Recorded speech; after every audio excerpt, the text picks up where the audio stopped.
Lakshmi and Saraswati. They also represent tamas, rajas and sattva. Sattva will touch you. Saraswati never happened. That means you are in the cycle, you're in the trap of life and death. If you are aware enough, little supports that nature offers is good to make use of.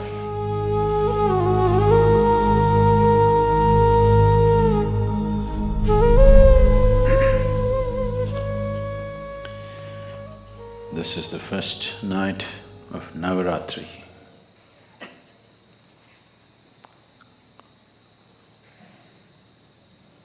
And this night, and this day, the coming day after this,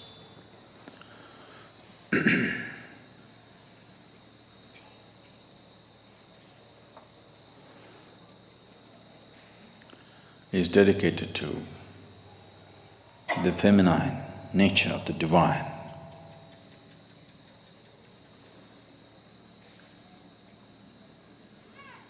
Durga, Lakshmi and Saraswati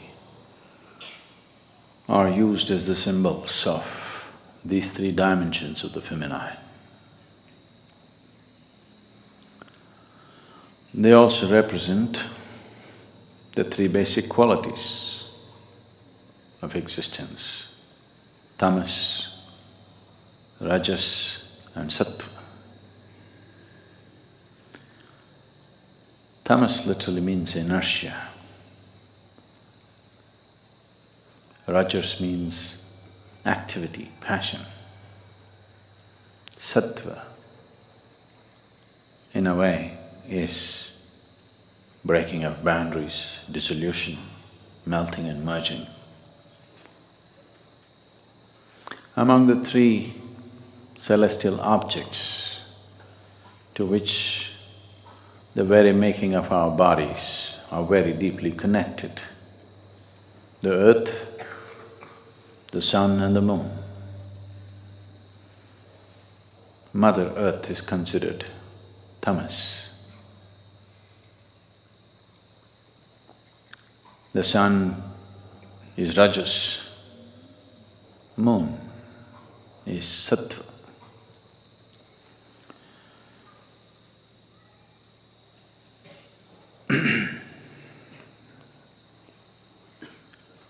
Those who aspire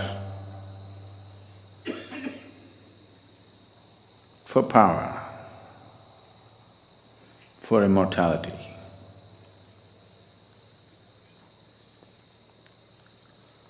for strength, they will worship those forms of feminine which are referred to as tamas, like the Kali or the Mother Earth. Those who aspire for wealth, for passion, for life, and various other gifts that the material world has to offer. They naturally aspire towards that form of the feminine, which is referred to as the Lakshmi or the sun.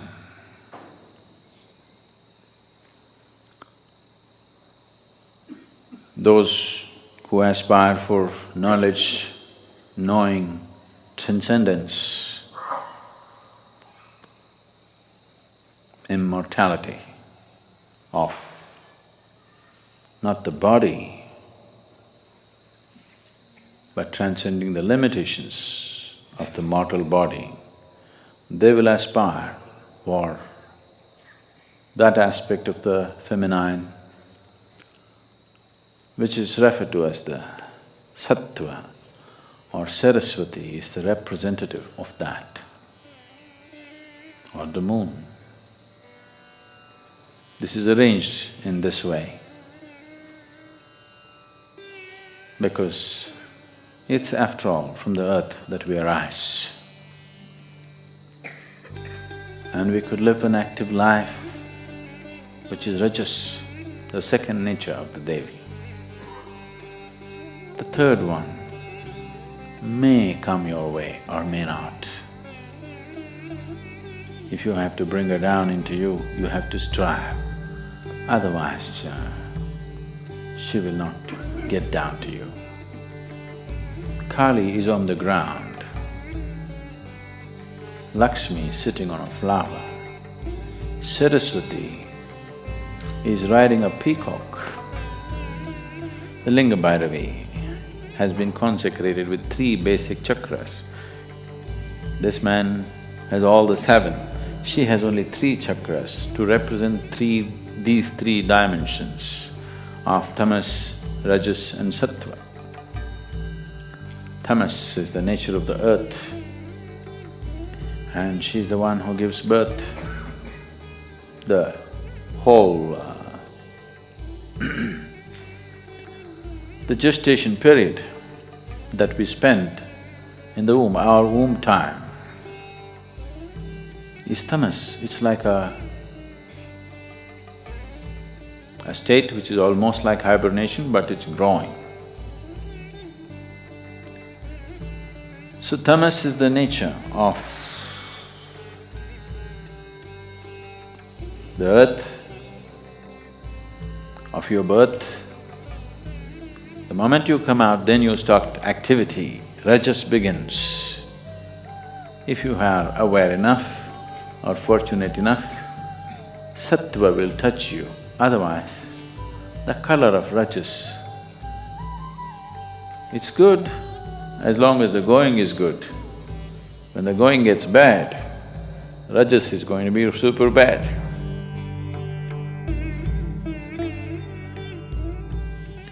So what was absolute inertia now has become a dynamic rajas. This may transcend or may again go back to the same thing. Durga, Lakshmi, Saraswati never happened. That means you are in the cycle, you're in the trap of life and death, life and death, life and death. Transcendence is yet to come. So these two will anyway happen. What is in a state of inertia will get into a state of rajas and activity, and again fall back and become inertia for a certain period of time, and again get back into activity. This is happening to you as an individual, this is happening to the planet, this is happening to the galaxy, this is happening to the whole cosmos. It goes into a state of inertia and then becomes dynamic and again goes into a state of inertia.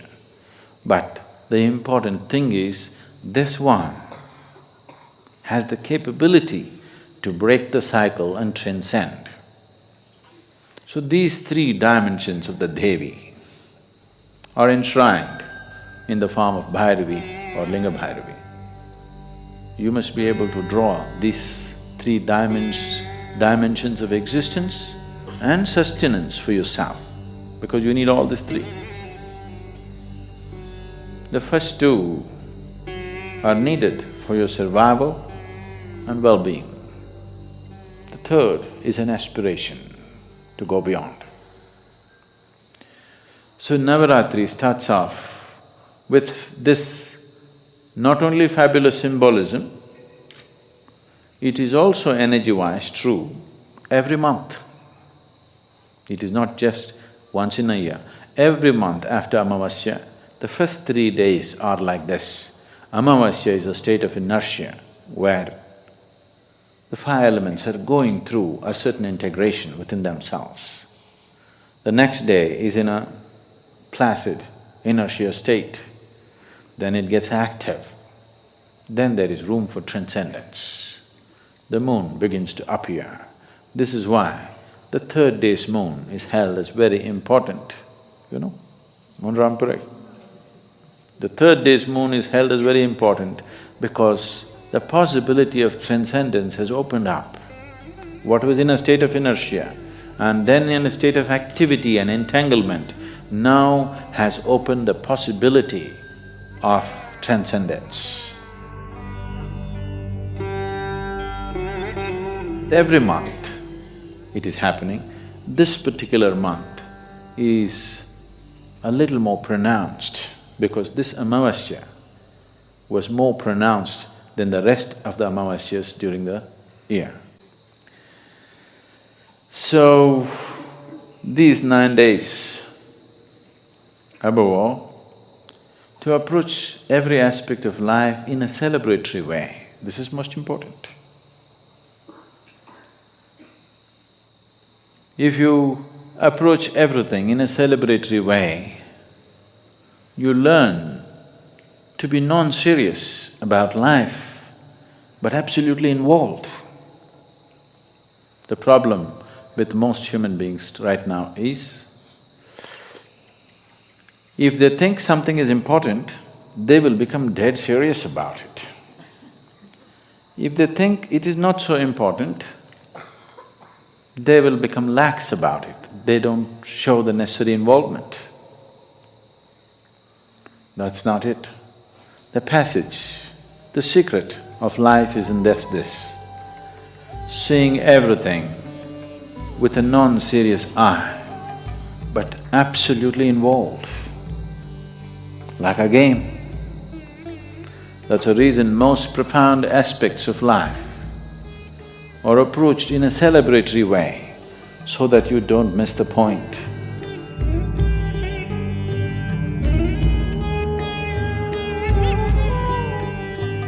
So, this Navaratri,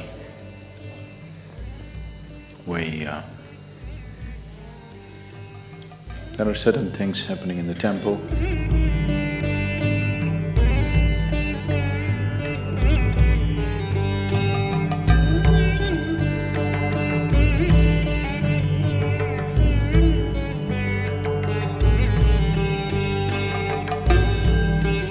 Making use of little supports that nature offers is good to make use of. Going on your own steam is not impossible. Not many people made it, that's all. So, make use of these 9 days.